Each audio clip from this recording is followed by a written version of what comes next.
Hey guys, welcome back to the front line. It's a pleasure to have you guys back in my cabin this week.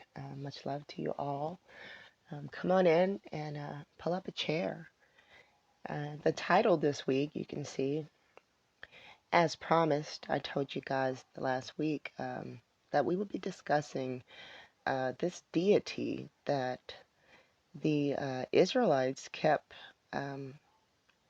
quote, like getting in bed with.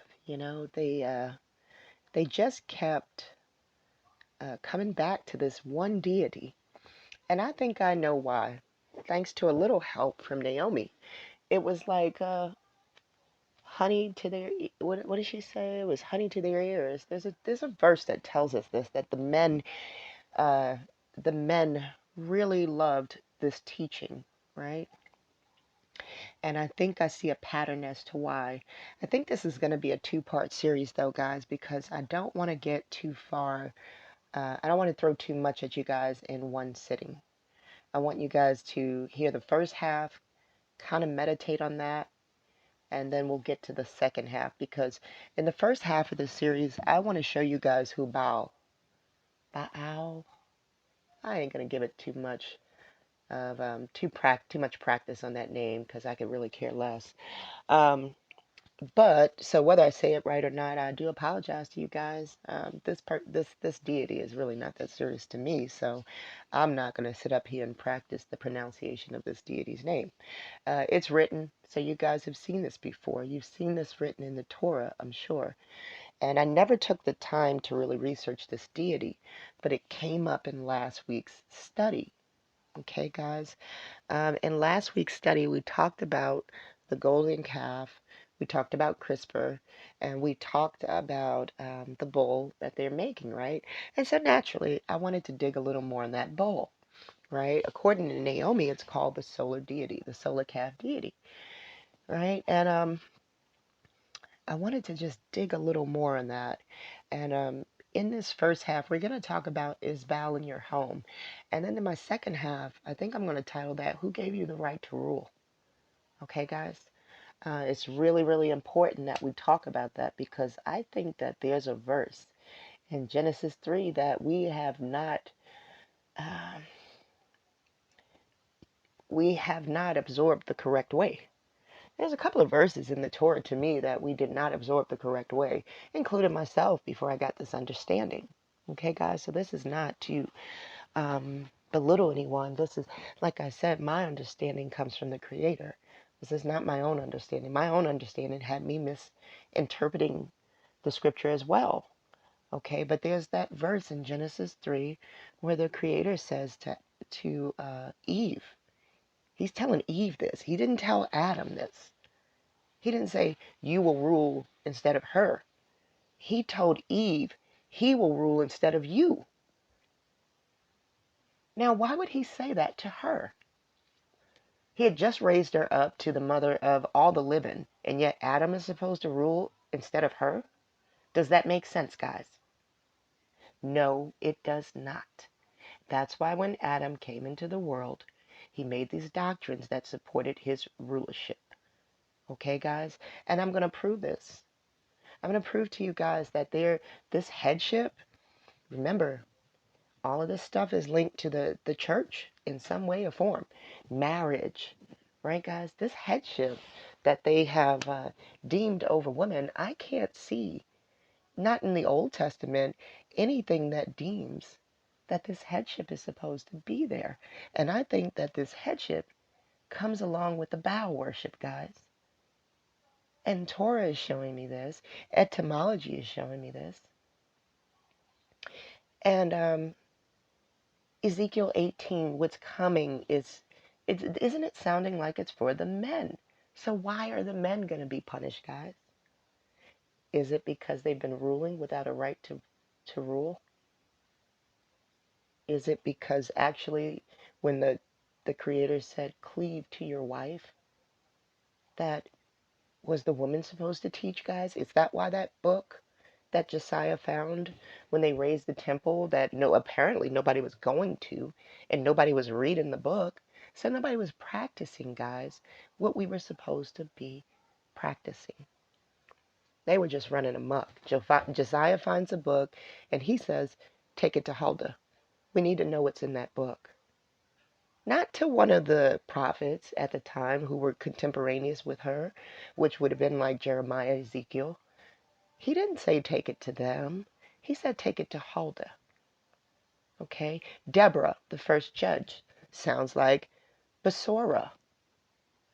I think they hid the fact of the woman's role, guys. And I think that Adam is responsible for this. But I think the Creator left us important clues in the Torah, guys, that if we were paying much more attention to, we would realize something went left.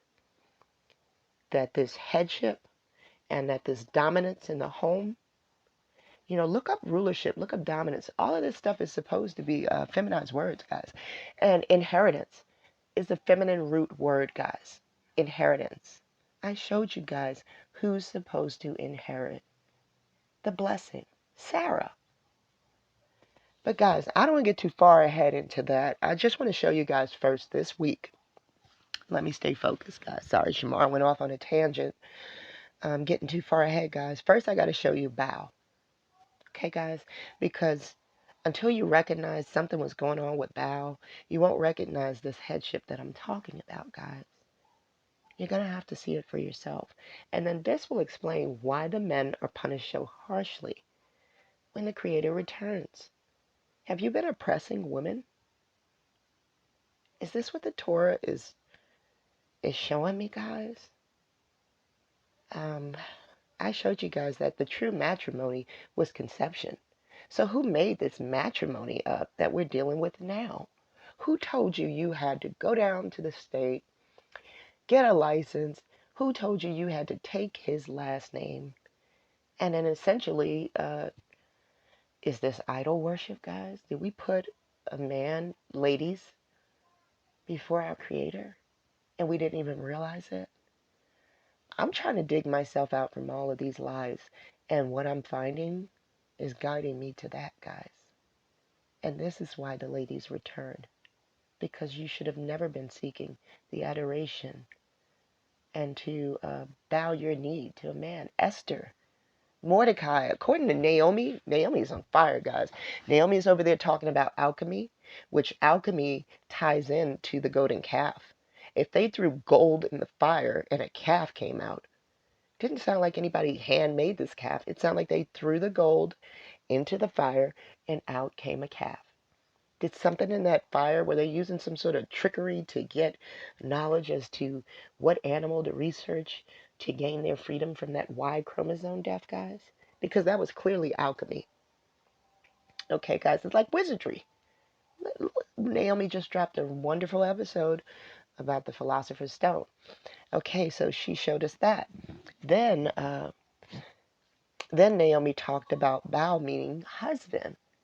And so I started researching this thing myself. She also talked about Esther and how the Esther just glorifies the teaching to worship your husband. That was the teaching that I think I said it was Xerxes, and it may have been a different translation that I read Xerxes specifically, but the one we're going to read today is Artaxerxes. Okay, same mess. She says that he came out with a proclamation that every man was to be called Baal in his home, which is Lord, guys.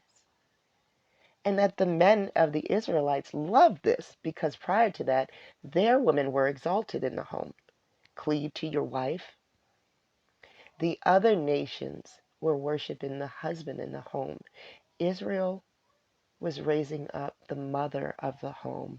She was your teacher. According to Naomi, and you'll have to catch that episode, she does a great job. I don't have to reinvent the wheel, guys. She does a great job of showing how the men ate that teaching up, especially the Israelites, because even though we were in captivity, this was a law that was very beneficial to the men. It was not beneficial to the women. It was only beneficial to the men. They wanted to keep this in practice. They wanted to keep that in practice. And everything that I'm finding on my own, because I told you guys, I may listen to somebody, but I will do my own study. And everything I'm finding on my own actually corroborates that. Okay, so let's get into a little bit about who BAAL is, right, guys? Because I know y'all have seen this name before. All right, so let's get into it. All right, I found this good little article up. Fair use for the purposes of education and criticism. Right, guys? So I already put on my do not disturb. We're doing good. All right, this is an article about the reemergence of Baal. Baal was a god worshipped by pagans and sometimes by Israelites in the Middle East. Well, we know that's BS too, but anyway, the name means owner and also is the word for husband in Hebrew. Did you guys know that? I didn't know that. The God of Israel had a dramatic showdown with the priest of Baal on Carmel Mountain in Elijah's day. So were these the priests of the owner or the priests of the husband? Because it says Baal means owner or husband. All right. Yet despite God's resounding victory, the appeal of Baal didn't die. The salutatory story of Gideon, the Baal wrestler. Why, you might ask, would the Israelites, who really should have known better, keep returning to this vile and futile adultery? I'll tell you why. Ruth Abby showed me why. Naomi. It was the fact that they had to be worshipped in the home. That's why it appealed to the men. That's why it appealed to the Israelites, because the other nations were already practicing this. It appealed to the Israelites because in their home they would have to have been worshipped as the ruler of the home. And that was not how the Creator deemed it. He actually gave that right to the home to the woman. All right.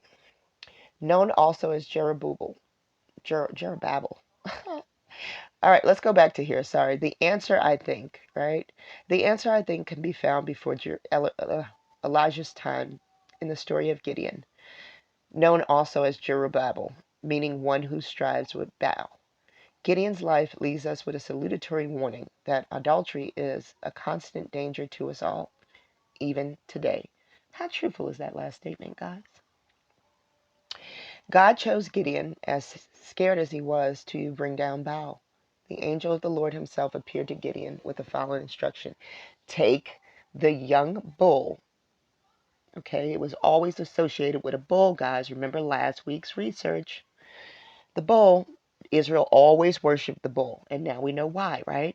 Not only was this Y chromosome going to restore the men, but it also allowed them to be rulers in the household. Take the young bull that belongs to your father and a second bull of 7 years old. Pull down the altar of Baal that belongs to your father. Cut down the Asherah that is beside it, which is a pole, guys. Build an altar to the Lord your God on the top of the stronghold in an orderly manner, and take the second bull and offer burnt offering. Sorry, I need to enlarge this text too. Oh, I can't. That's as large as it gets. Take a burnt offering with the wood of the Asherah pole that you will cut down. And that's Judges 6:26-25. Who was the first judge, guys? Deborah. It says here that afraid, Gideon still obeyed the instruction, but in the dead of night to avoid being seen. However, the whole village eventually figures out it was him, and he earns the moniker Jerubbaal, the Baal wrestler. And it says it would also translate to let Baal contend with him. His father said to the critics, knowing full well that Baal couldn't lift a finger against his son. Of course he knew that, because Baal was a lesser deity. All right, guys, he couldn't contend with our Creator, point blank. It says Gideon not only pulled down Baal's altar, but went on to lead Israel into a miraculous God-given victory against their idol-worshiping oppressors. I can't talk today, guys. I'm going to get it together. Who were those idol-worshiping oppressors, guys? The Midianites. The Midianites were soundly defeated, and their god Baal was no match for the God of Israel, but the battle was not over. Okay, strange thing about the Midianites, guys. Who is the progenitor of the Midianites? Abraham. These are Abraham's kids. They don't want to tell you that. The Midianites are Abraham's kids with that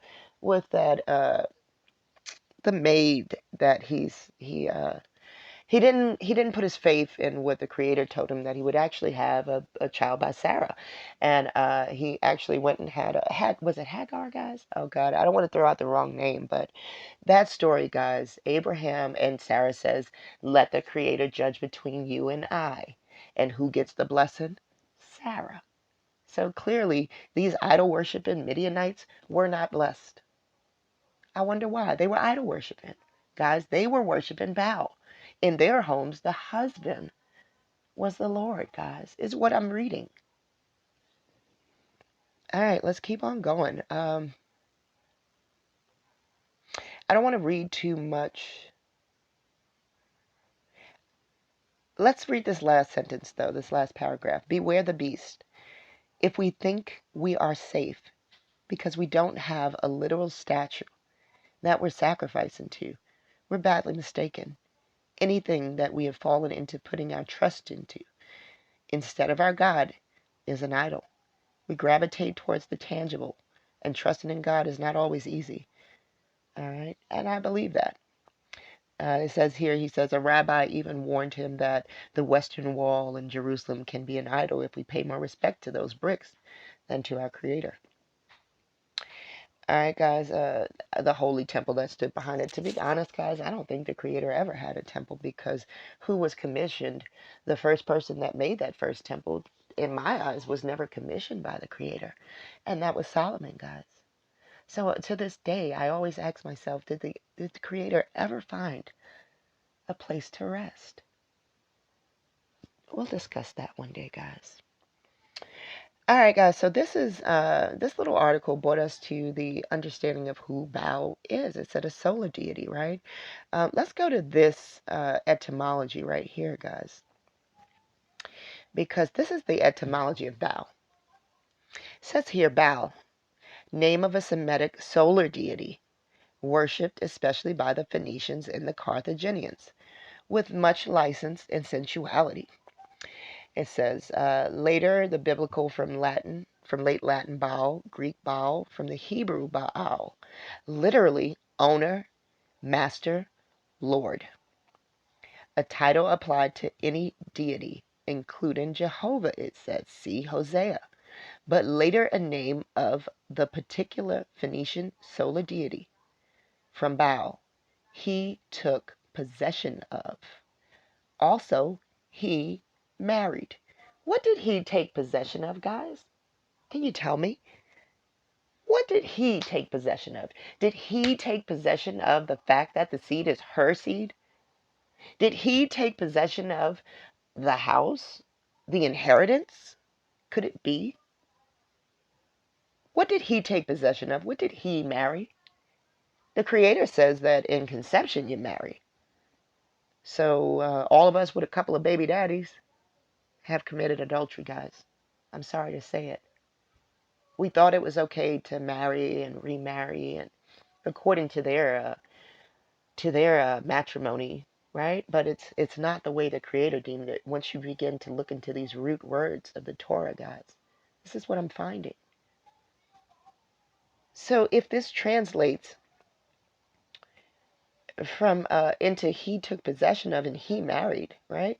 It says related to or derived from the Akkadian god Belu, source of the Hebrew Bel. So B-E-L is the same as B-E-L-U to the Akkadians. B-E-L is the same to the Hebrews. Okay? A name of Marduk. How about that, guys? So we done snuck some Marduk worship in there. According to Naomi, Mordecai. Mordecai, the one who was instructing Esther as to how to please the king. His name, she says, translates into a worshiper of Marduk.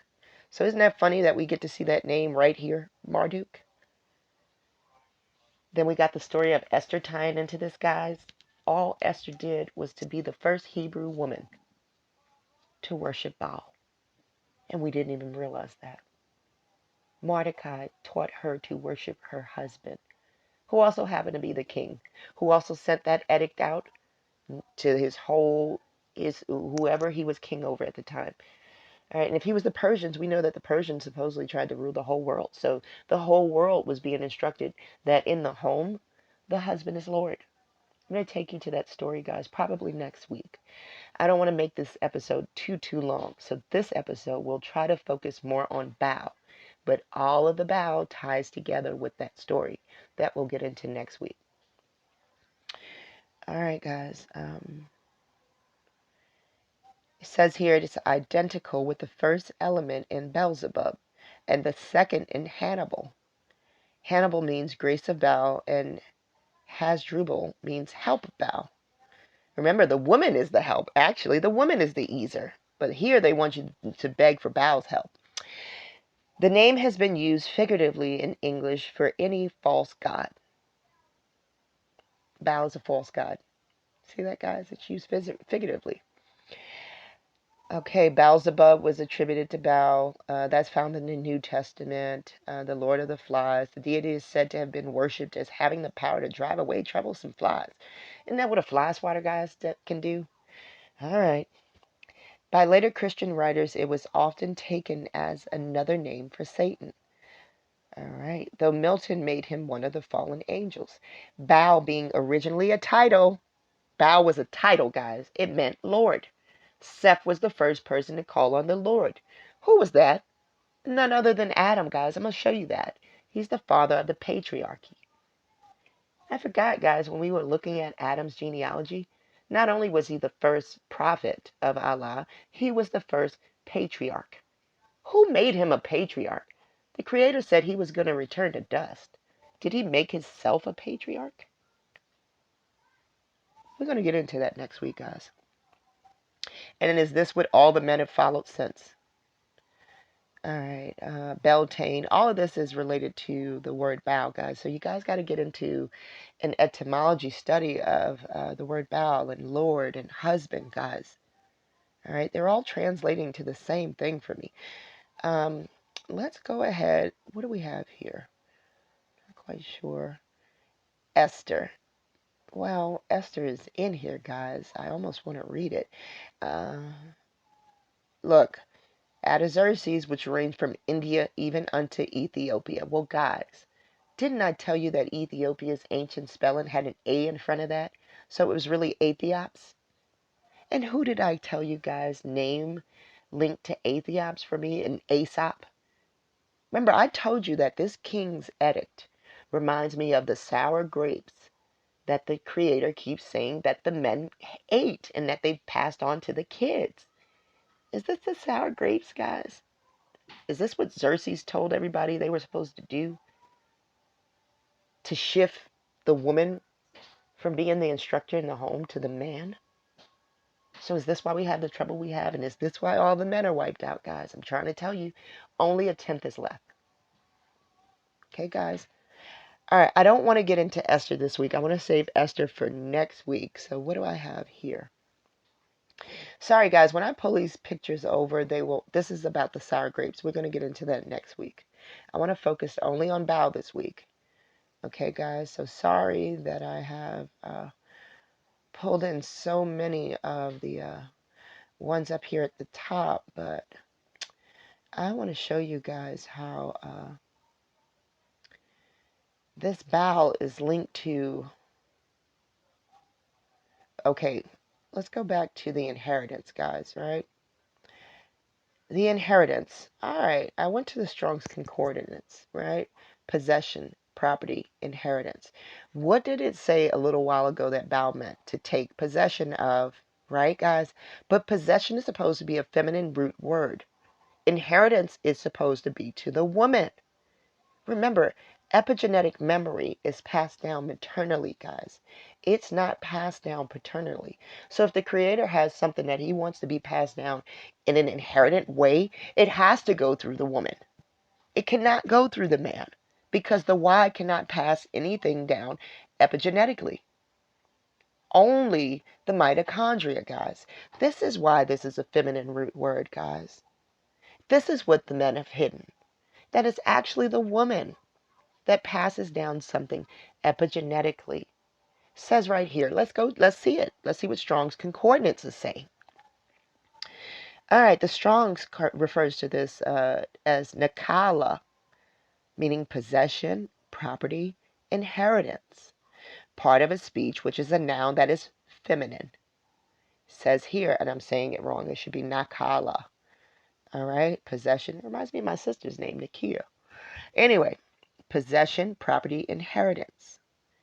From an unused word, the origin. All right, the definition is possession, property, inheritance.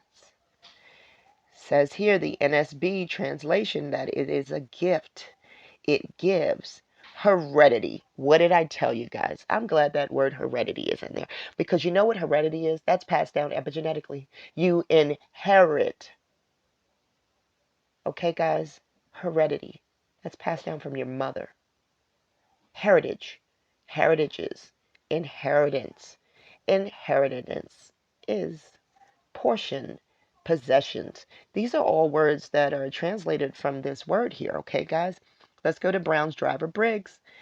It's a noun that is feminine, okay? Possession and property.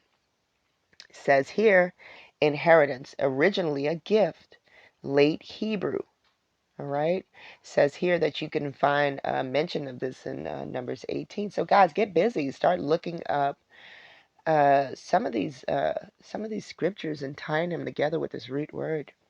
Distributive among tribes. Okay, guys, so the tribes are supposed to inherit, it sounds like to me, from the mom. All right. Nations as possession of the people. Remember, that's told to Sarah. I got that scripture right here, so we're going to go to that scripture next. So, guys, this is BAAL in your home teaching. This is a reckoning. This is a reckoning for any of my subscribers who are listening right now that are um, that may potentially be BAAL themselves, guys, and you just didn't know it. It sounds like to me BAAL is the husband, guys. This husband on paper. This paper that we go to get from the city hall, guys, you know, this license to marry. This license to marry is a contract, guys. That and you know, I'm the biggest advocate for no, the man has to give you his name, make it legal and make it legit because, you know, had I not done that, I would not have gotten everything that I was supposed to get in my divorce, and he got what he wanted to get in the divorce, and so that I thought that it, you know, that was to my benefit. But what I'm reading is that when I signed that contract, I made him my Lord. Just like if we go to vote, people will tell you, hey, if you go to vote, you know you're you're pledging your allegiance with this system, and that made sense to me. But now here's another reckoning that I'm having that every time, guys, I hate to say it out loud, I've been married legally 3 times. Okay, guys, I got married at 19. That one doesn't count. Me and my first husband, we're still cool and we laugh about that. But my second husband, you know, and then my third. So I've been married 3 times, guys. I have placed a Lord over me 3 times and didn't realize it. That these systems were designed by Adam himself. Remember I told you guys, he left the garden. He was taught how to write. He wrote these fables. You can't tell me any different. The sour grapes, guys, that the creator keeps talking about right here, that the father ate, that the fathers have eaten, that's Aesop's fables. That's the idea that the man is supposed to rule the household. You know, the creator told Eve that Adam was going to rule over her. Over thee. Not rule over her. Rule instead of her. Yeah, guys. That's my interpretation of that verse now that I've read everything that I've read and I've researched everything that I've researched. Adam ruled instead of our mother, who did not sin. Why would the Creator make a sinner rule and not the one that didn't sin? Quote, that's their word. But, well, you know what I mean. Why would he make someone who didn't hearken to him? Okay? I think that's what the sin is. Why would he make someone who didn't hearken to him rule instead of the person who did hearken, or that who the person who was beguiled, who was initially really tricked. I mean, it never made sense to me, guys. It never made sense to me. Just like Judah being raised up over Ephraim, over Joseph. It just never made sense to me, uh, given the fact of some of the things that Judah did, right? But now we know that we misinterpreted those scriptures. We didn't realize that, hey, they're going to do this even though they're not supposed to, is what the Creator's telling us. He didn't say they had a right to. The Creator was telling us that they're going to do this. Okay, it says here in Isaiah 15, we've been in Isaiah 18. For before the harvest, when the season of budding is over and sour grapes ripen into mature grapes, he cuts off the shoots with pruning knives, clearing away the spreading branches as he lops them off. In those days, Jeremiah 31 and 29, it says, they shall say no more. The fathers have eaten sour grapes, and the children's teeth are set on edge. It keeps saying the fathers have eaten it. It doesn't say the mothers ate these grapes. But everyone shall die for his own iniquity. Every man that eateth the sour grapes, his teeth shall be set on edge. Every man that eateth the sour grapes, guys. This is to the men. What sour grapes have the men eaten? Did y'all eat Xerxes' edict? Were you supposed to be Lord in your household and you're supposed to be the headship over us? In my last marriage, I had a man tell me I needed a covering. You need a covering. You can't be out here without someone to protect you. And I fell for that. And I'm sure he meant well, don't get me wrong, but it's not his job to cover me. I'm accountable to myself. We read that scripture last week in Exodus, guys, for the Sabbath. It didn't say every man and woman and your wife and your son and your daughter. It said you. I'm accountable to me. I'm accountable to the Creator myself. Guys, there is no headship. The headship, I'm sorry to tell you, was created right here by Adam. Keep telling you guys, look, Adam the first man, possibly aka Adapa, Eridu, first man in Assyrian Babylonian tradition, the prophet of Allah, eponym of Adam's apple, and it says here the first patriarch of Genesis, guys. Who gave him that right? No one. He gave himself that right. He is the BAAL. He is the husband.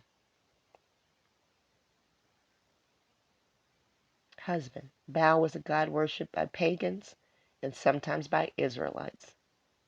The name meaning owner, and also is the word for husband in Hebrew, guys.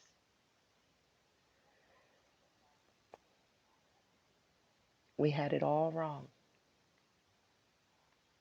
We had it all wrong. And that's why, guys, I showed you that Job was not a person with multiple marriages. My battery's real low. I'm trying to see how low. Oh, we're going to die. Let me close this out.